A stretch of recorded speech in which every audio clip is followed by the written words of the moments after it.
Mes amis, bonjour. Nous allons nous intéresser aujourd'hui au cubisme. Le cubisme qui fut l'un des grands mouvements artistiques modernes début du XXe, sous l'influence de Paul Cézanne, par Pablo Picasso et Georges Braque principalement, en compagnie d'une poignée d'autres artistes tels que Robert Delaunay, Fernand Léger et bien d'autres.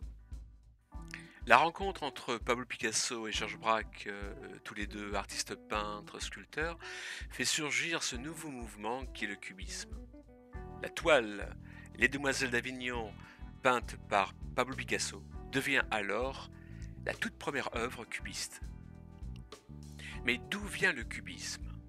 L'une des premières sources d'inspiration fondamentale de Braque et de Picasso est l'œuvre de Paul Cézanne, peintre, qui est un impressionniste qui a exploré la déconstruction des figures et l'utilisation des formes géométriques pour représenter les différentes facettes de ces figures.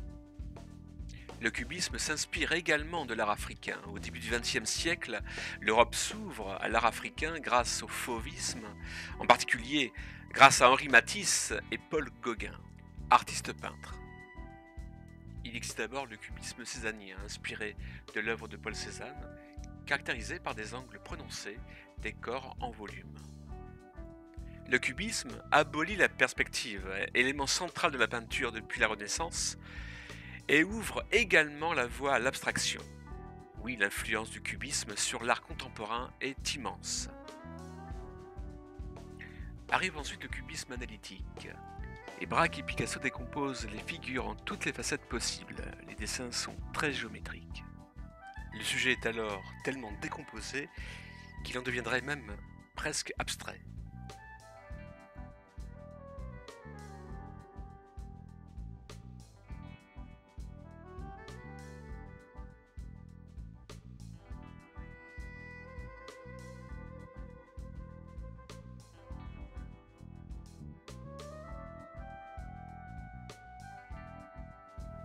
La troisième phase du cubisme est le cubisme synthétique, de 1912 à 1914, qui se veut un retour vers un style de peinture plus facile pour l'œil du spectateur, qui fait usage de techniques de trompe-l'œil, de collage et de mélange de matériaux.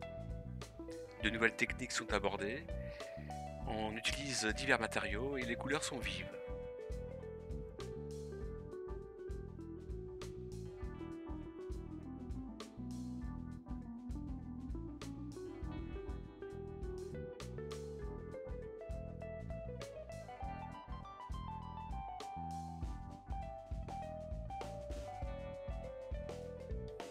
Enfin, la dernière phase du cubisme est le cubisme orphique, qui est une branche du mouvement qui s'approche de l'abstraction, caractérisé par des cercles concentriques et une utilisation plus libre des couleurs. Entre 1914 et 1920, Delaunay et sa femme s'éloignent quelque peu du cubisme analytique pour créer des œuvres plus lyriques, voire abstraites.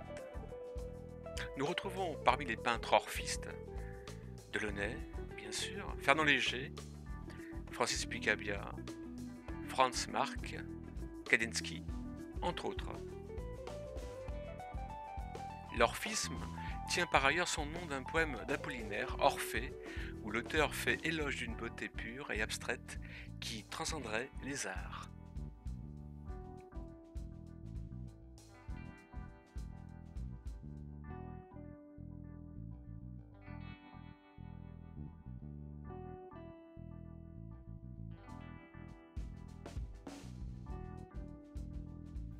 Nous retrouvons le cubisme également dans la sculpture. Pablo Picasso est l'initiateur de la sculpture cubiste dès 1909. Paul Cézanne disait « Il faut traiter la nature par le cylindre, la sphère et le cône ».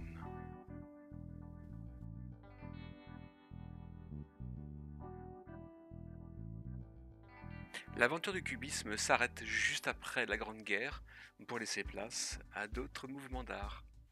À très bientôt.